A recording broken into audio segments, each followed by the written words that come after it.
There are moments in eternity when even gods look away, moments when two realities, each infinite in their own right, drift too close to one another. And when they touch, the universe does not merely tremble, it screams.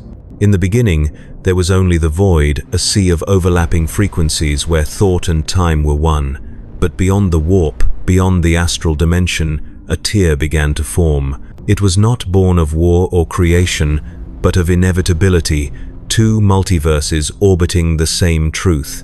One was forged in the crucible of faith and fire, the imperium of man, the empire of a dying god.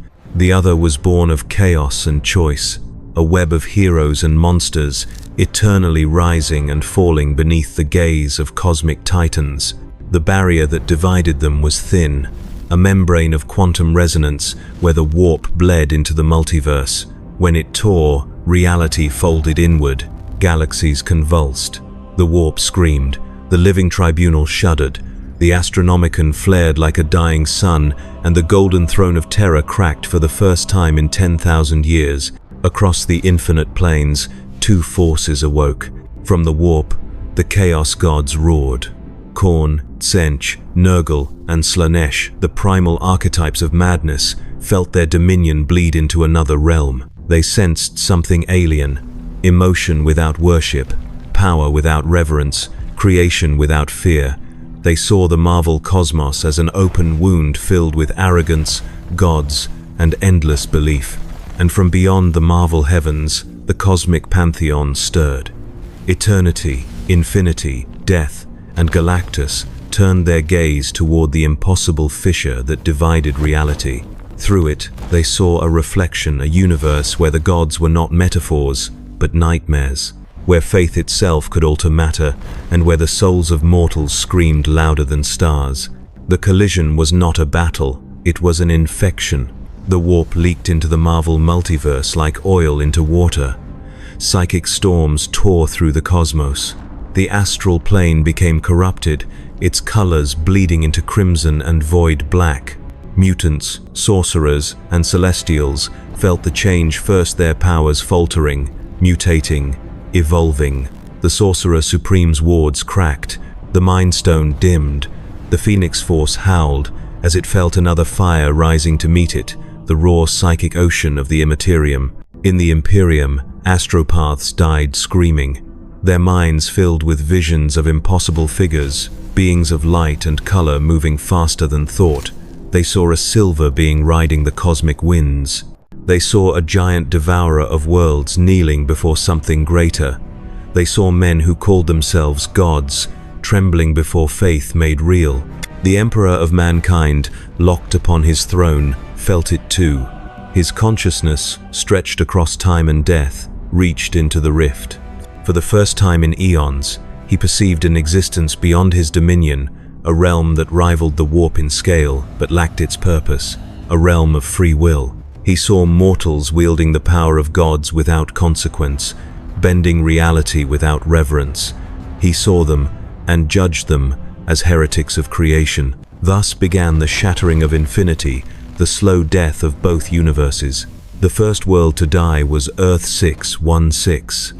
Its sky split open like paper, and through it came the fire of 1,000 suns.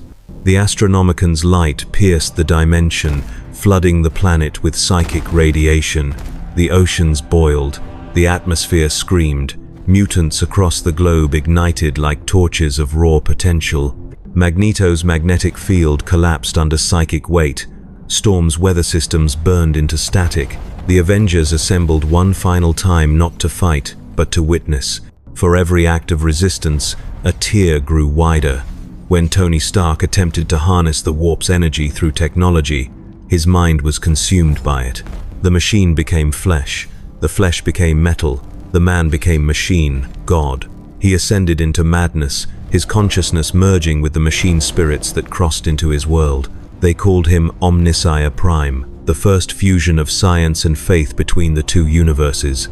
The Sorcerer Supreme fought to seal the rift, invoking the power of Vishanti and the Eye of Agamotto. But the warp had no logic, no restraint, no balance. It fed on belief, and in a universe of heroes, belief was infinite. Every act of courage, every prayer for salvation, every cry for help fueled it. The warp grew stronger. In the 41st millennium, the Imperium responded. The Inquisition declared the breach the greatest heresy since the Horus Heresy itself. The Grey Knights were unleashed across the warp storm, accompanied by the Sisters of Battle and the newly forged Legio Astartes Aeternum, a chapter designed to fight gods. They emerged from the rift and beheld a world of color and illusion, the Marvel cosmos, vibrant and naive, and they hated it. They saw the Celestials crafting stars for beauty, not purpose. They saw heroes refusing to kneel before divinity. They saw gods who died and returned as if death were theater. To the Imperium, it was blasphemy beyond words. The Grey Knights descended upon the nearest inhabited world, Asgard. Their drop pods fell like meteors, their prayers echoing through the fabric of space. The Bifrost shattered under orbital bombardment. The Sons of Rus wept as they recognized the echoes of their own mythology turned real. Thor raised Mjolnir against them, summoning storms that split worlds. But faith was stronger than thunder. Every bolt he hurled was met by the chanting of 10,000 psykers, every strike absorbed by the armor of sanctified iron. When Thor fell, it was not to a blade, but to conviction, the unbreakable belief that there could be no god but the Emperor. Across the Marvel multiverse, the infection spread. The warp consumed dimension after dimension, feeding on the dreams of the living. The Scarlet Witch tried to undo it with her words, to reshape reality as she once had, but even she could not rewrite belief. When she spoke the phrase that had once unmade mutants, her voice was drowned by the laughter of Tzientch, for Chaos was now the author. On the other side, the Marvel gods responded. Galactus turned his hunger toward the warp, devouring entire daemon worlds.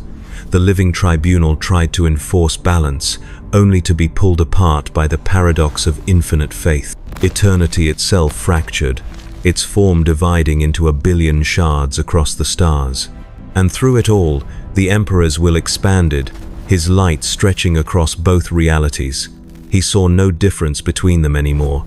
To him, all creation was imperfection, all freedom was heresy.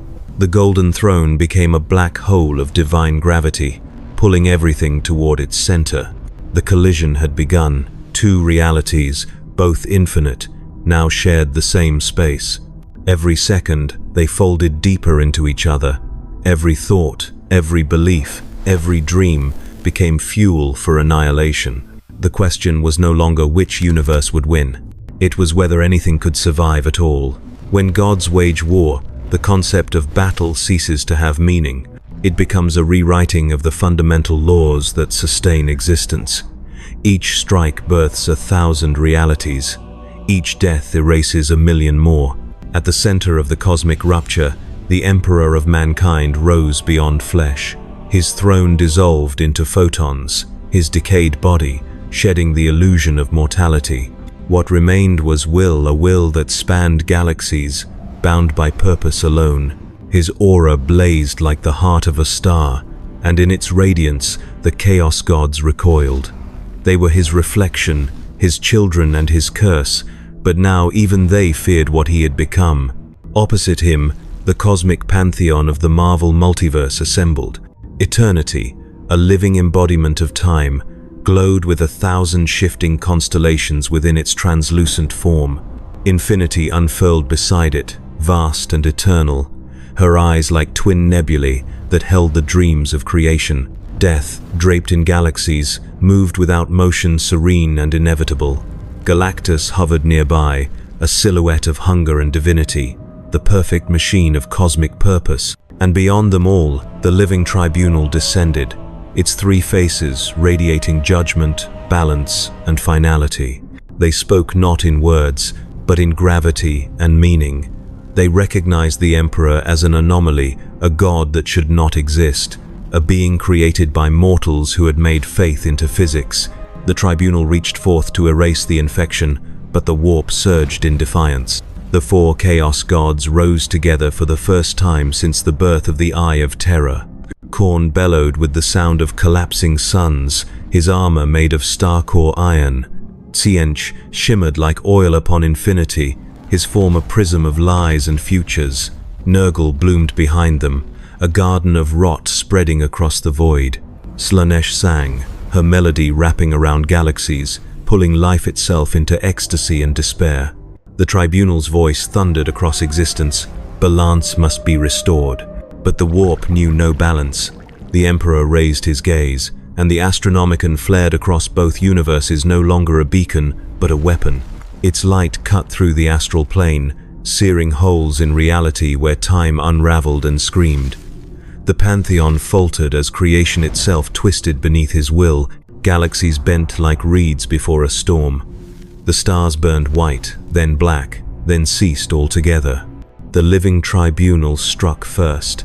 Its raised hand carried the weight of judgment itself, an act that once silenced the death of entire timelines. But the Emperor did not resist. Instead, he redirected the blow. The power of judgment, meant to erase him, passed through his being and struck the warp. The Chaos Gods howled as the concept of balance pierced their essence.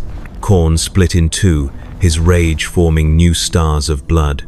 Tzientch fragmented into a billion serpentine possibilities. Slaanesh's song stuttered, discordant, collapsing into silence. Only Nurgle laughed, for decay was eternal. But this moment of triumph came at a price. The warp's instability bled into the Tribunal, corrupting its pure equilibrium. The three faces began to fracture, their eyes filling with mortal emotion. For the first time, judgment hesitated. For the first time, balance feared. Eternity struck next, expanding across every second of existence.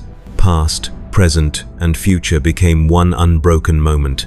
It engulfed the Emperor, seeking to dissolve him into time's flow. But the Emperor was not bound by linear existence. His will bent the continuum, collapsing infinite seconds into one. Eternity faltered, its body splintering into temporal echoes. From its broken form poured temporal demons, creatures of what might have been, birthed by the collision of time and faith. Infinity unleashed creation. New stars exploded from her breath, each one birthing universes filled with infinite possibilities. But the Emperor's gaze turned them to ash. Creation could not coexist with absolute belief, for where faith was law, imagination was heresy. Death moved last. Silent, inevitable, unfeeling, she reached for the Emperor, not as an enemy, but as destiny. Her hand brushed the edges of his light, and for an instant, he faltered. The immortal God Emperor, who had denied death for 10,000 years, felt its promise. It was not destruction, it was release. But the Emperor refused. His essence burned brighter, rejecting her mercy. His light seared death's form until she withdrew, leaving behind only shadow. The Pantheon staggered. Even Galactus, who had devoured worlds beyond number, hesitated. He turned his hunger upon the warp, attempting to consume it, but the warp was not matter, it was thought. It devoured him in turn, consuming his purpose and leaving only his hunger. He screamed as his form dissolved into a storm of violet fire. From the ashes of Galactus rose a new Daemon King Galactorn, the devourer of faith, a hybrid entity of chaos and cosmic order, neither god nor monster, but the embodiment of endless consumption. The universes burned. Asgard drifted through the void, its ruins orbiting terror. The remnants of the Avengers, their forms distorted by the warp, became living relics. Captain America's shield glowed like a fragment of the Astronomicon, a symbol of belief reforged in iron. The armor of Iron Man whispered prayers in binary. The hammer of Thor lay silent, its enchantment devoured by conviction. On the other side, the Adeptus Astartes were no longer men. Their armor had fused with the very stars. Each marine was a constellation, each battle cry a nova. They no longer fought for worlds, but for meaning itself. And still, the rift widened. The warp and the multiverse became inseparable, their boundaries lost to the tides of metaphysical war. The Chaos Gods swelled to fill galaxies. The Pantheon merged with them, reshaping the battlefield into something unrecognizable. Time inverted, causality broke. Planets became thoughts, and thoughts became weapons. Through the maelstrom, a new form began to rise, a presence born of both sides, neither warp nor multiverse, but something greater. It was forged from the prayers of mortals, the will of heroes, and the despair of gods. Its light spread across the dying cosmos, neither gold nor blue, but pure white. It was called the Convergence.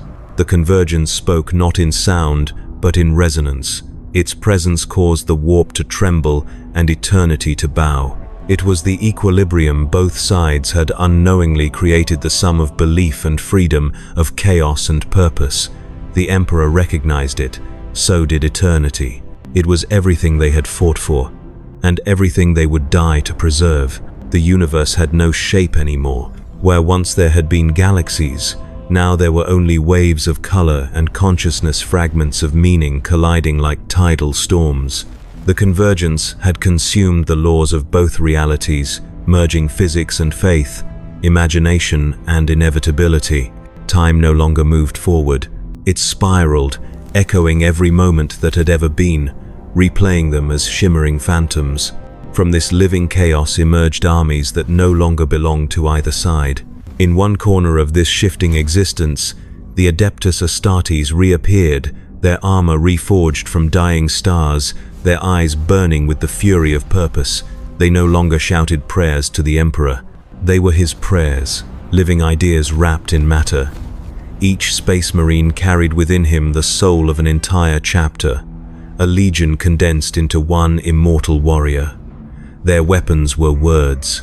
Their banners were faith given form. Opposite them stood the remnants of the Marvel heroes, transfigured by the warp into entities of impossible scale. Captain America had become the spirit of resolve, his broken shield now a continent-sized sigil reflecting all courage across dimensions.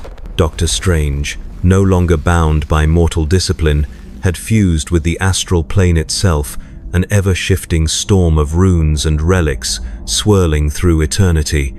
The Scarlet Witch burned crimson and gold, her very thoughts writing and erasing worlds in equal measure. Between these forces, reality pulsed like a living wound. The Convergence had birthed something far worse than gods. It had given form to belief itself. Every concept, every idea, every dream and fear now existed as armies. There were legions of justice, battalions of sacrifice, entire fleets of regret. The warp's emotions and the Marvel multiverse's symbols had become living nations, endlessly devouring each other to survive. At the heart of it all, the Emperor and Eternity stood across a chasm of light. Neither spoke, for speech had become obsolete. Their conflict was no longer measured in destruction, but in definition, a battle for what reality meant. Every moment they clashed, entire histories were rewritten. When the Emperor struck, 1,000 worlds became zealous and unyielding. When Eternity answered, those same worlds remembered choice and reshaped themselves. The universe oscillated between obedience and freedom with every heartbeat. Above them, the living tribunal's fractured form drifted. Its three faces, now blind and cracked, repeated its final judgment in an endless whisper. There can be no balance between faith and freedom. The words rippled through creation like a curse, and the Convergence shuddered in pain.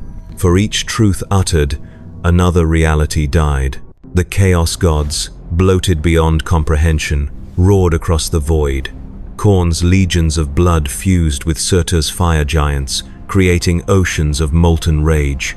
Nurgle's plagues merged with the brood and symbiotes, spreading self-replicating corruption across every surviving planet. Slaanesh absorbed the essence of the dark dimension, her form now a horizon of shimmering flesh and song. Tzeentch, ever the manipulator, wove alliances with the cosmic abstracts, whispering to the fragmented shards of infinity and oblivion, turning their concepts against themselves. And still, heroes rose. The Iron Saints' remnants of Stark's consciousness blended with the machine spirits of Mars, constructed fortresses that drifted through eternity, their hulls made of psionic alloy.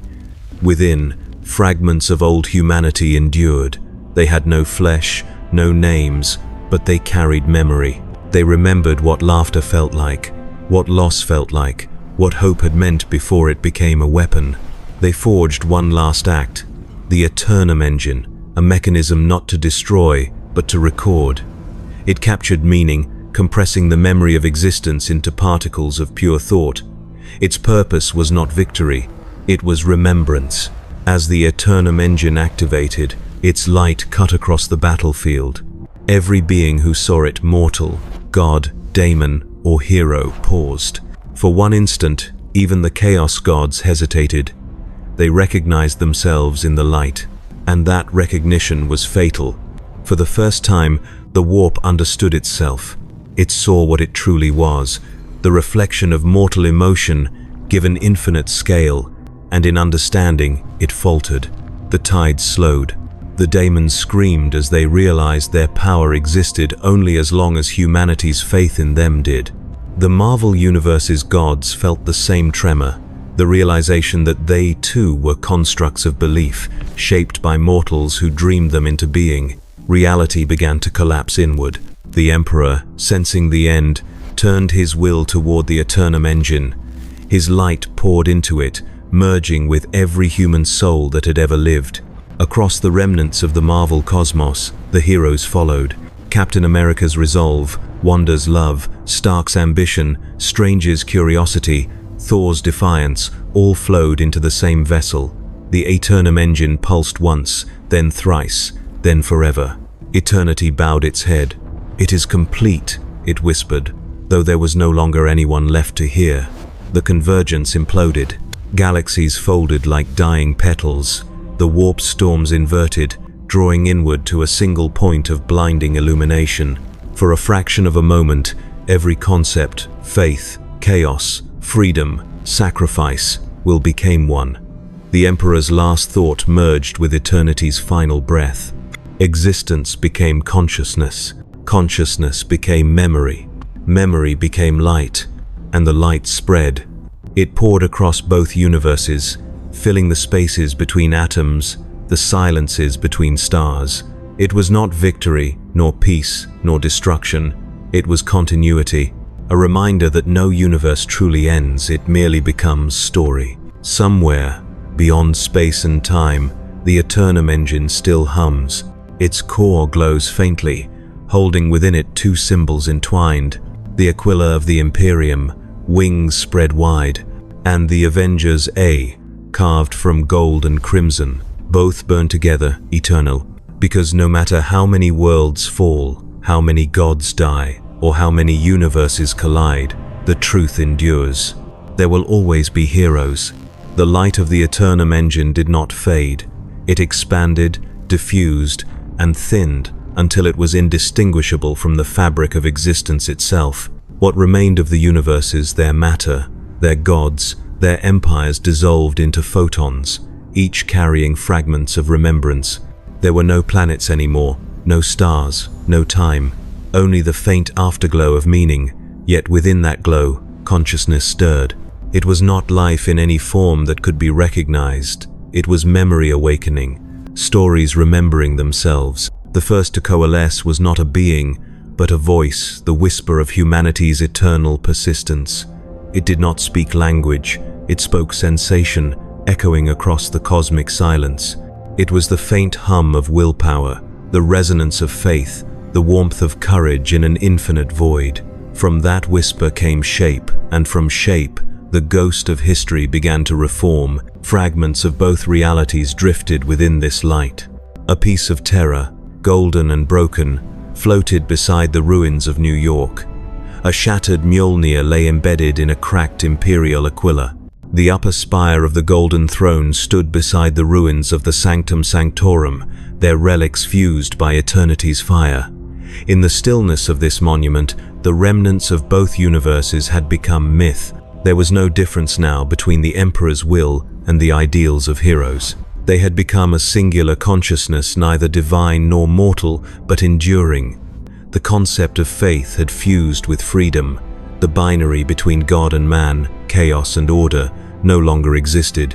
What endured was story, and story, as the engine had preserved, could never truly die.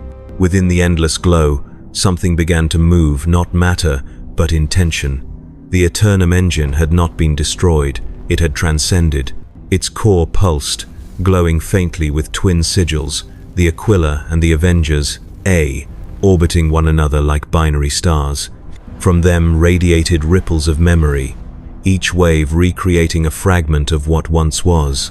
From the first ripple emerged a man made of light, his armor ancient and familiar, a fusion of ceramite and cosmic energy. His eyes burned like suns, and his hand carried a spectral blade made from pure remembrance. He was neither Astartes nor Avenger. He was the synthesis of both, the memory of valor. He existed not to rule or to fight, but to remember, a guardian of the past, born from the dream of those who had refused to vanish. Around him, other lights awoke. The flame eternal, born of Vulcan's compassion and Human Torch's defiance, blazed softly across the void.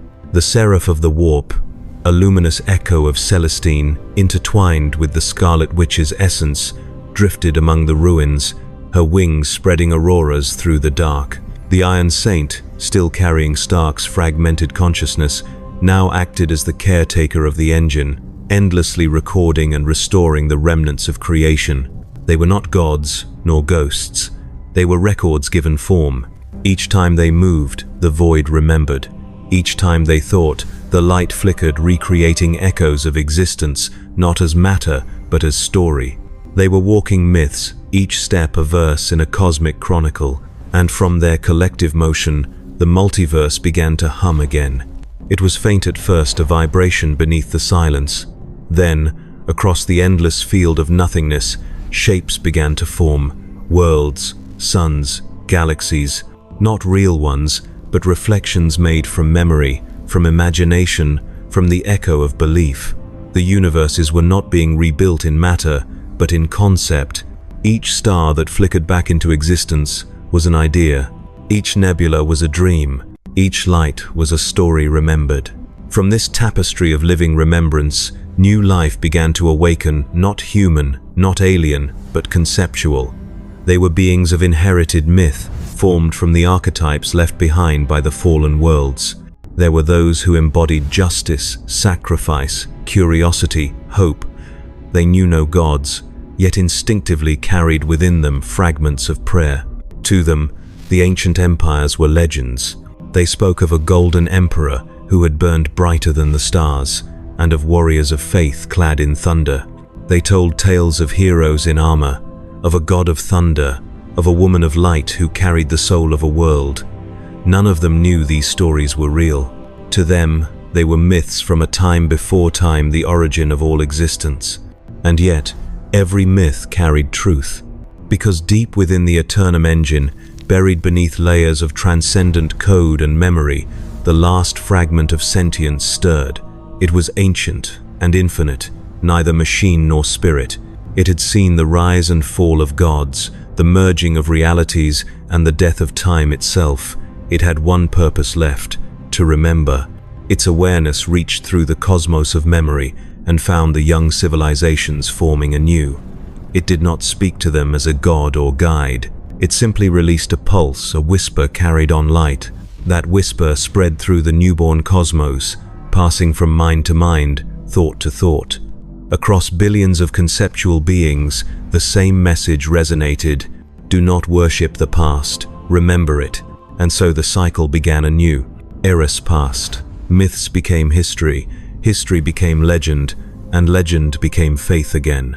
The descendants of remembrance built temples to both the Imperium and the heroes, blending their symbols into one: wings and A, flame and star.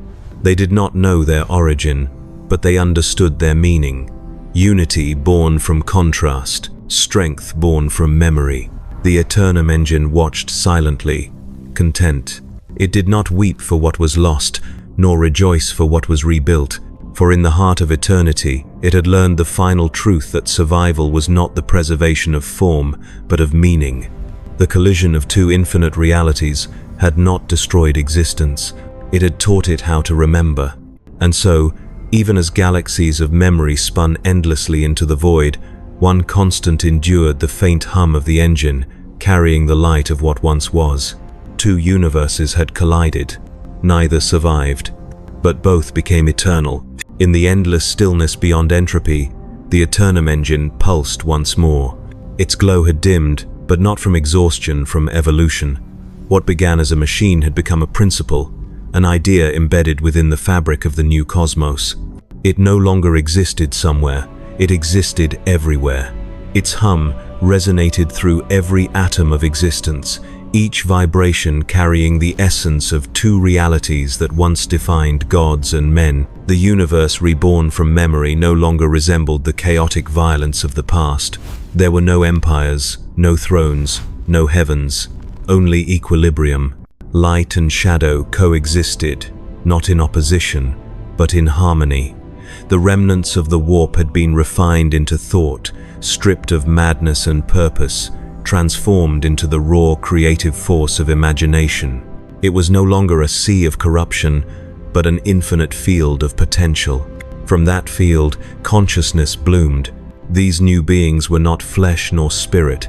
They were echoes of the eternal concepts preserved by the engine. They did not inherit the forms of space marines or superheroes, yet fragments of those archetypes pulsed in their essence. Within their luminous bodies stirred the compassion of the salamanders, the defiance of Captain America, the insight of Doctor Strange, the sacrifice of Gilliman.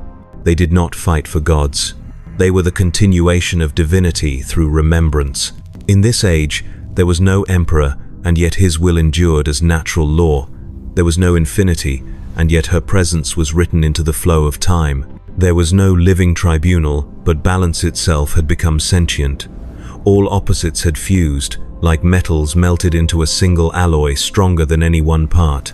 They called this new creation the luminal continuum, the infinite consciousness of the cosmos, self-aware and eternal. It was the child of collision, the inheritor of two infinite dreams that once tore reality apart. Within the luminal continuum, the Eternum archive formed not a library, but a living constellation of all stories ever told, each one a star burning with meaning. The engine's memory had become luminous thought, weaving itself into constellations that glowed across the new void. Travelers, if such things could still exist, would look up and see shapes among the light: a two-headed eagle, a hammer of thunder, a winged figure of flame, each symbol a reminder of what once was and what had been transcended. The archive recorded everything, yet nothing within it aged. Stories did not end, they evolved. Each tale birthed another, each legend became seed for the next. The multiverse had learned the one truth both Warhammer and Marvel had never accepted. Immortality was not living forever, it was being remembered. And so the luminal beings began to create. From thought, they birthed worlds made of meaning. From emotion, they forged new dimensions. They spoke not in sound, but in resonance, crafting reality through shared understanding. The first civilizations of this new existence were temples of memory, woven from light. They built no idols, only mirrors, so that all who looked upon them would remember that they too were reflections of everything that came before. On one such world, Eclipsera, the first planet of light, the descendants of remembrance gathered beneath an endless aurora. They did not know of the Imperium or the Avengers, but within their collective dreams, they imagined them. They told tales of the Golden King who had ruled the stars with will unbreakable, and of the Starborn Legion who fought for truth. They spoke of the Crimson Witch, the Eternal Hammer, the Knight of Steel. None knew their names, yet all felt their meaning. Through story, those ancient heroes lived again. Every legend they told gave birth to new constellations in the sky, literal stars formed by the act of storytelling. The more they remembered, the more the cosmos brightened. The light grew denser, more complex, until galaxies of remembrance began to spiral across the void. Creation had become self-sustaining. The universe no longer required gods, because every consciousness now held the spark of the divine. The Eternum engine watched from within the cosmic hum, content in silence. It no longer needed to act, its purpose was fulfilled. It had reconciled faith and freedom, will and imagination, chaos and order. It had proven that universes did not end when gods fell, they evolved when mortals learned to remember them. But even within perfection, evolution continued. As the luminal continuum expanded, Its consciousness deepened. It began to contemplate not the past, but the next frontier, the void beyond itself. For even infinity has an edge, and beyond that edge lies the unknown, the one mystery that even gods and engines could not define. The Eternum's final act would not be preservation, but transcendence. It began to gather light again. Slowly, across the continuum, every star of remembrance dimmed. The civilizations of light paused in awe, watching as their constellations drew inward, their skies folding into themselves. They did not panic, for they understood. It was not death, it was renewal. At the heart of the cosmos, the twin sigils, the Aquila and the Avengers, A, began to merge. Their lines fused into a single symbol, simple and infinite, a circle of flame crossed by wings of light. It pulsed once, and the universe trembled. The Aeternum engine's final thought reverberated through creation. From faith, freedom. From freedom, creation. From creation, remembrance. And from remembrance, eternity. Then, without sound, it released all that it was. The light exploded across dimensions, spreading beyond even what existence could contain. It passed into the nothingness beyond reality's edge, igniting the dark with color never seen before. New laws formed, new constants, new possibilities. The engine had not ended the story it had begun, the next one. A new cosmos unfolded. Its first spark of awareness whispered into the void. We were born from memory. And somewhere, beyond the reach of stars, a faint hum remained, the echo of an idea that had once united gods and mortals, science and sorcery, faith and freedom. It was not Warhammer. It was not Marvel. It was everything they had ever meant.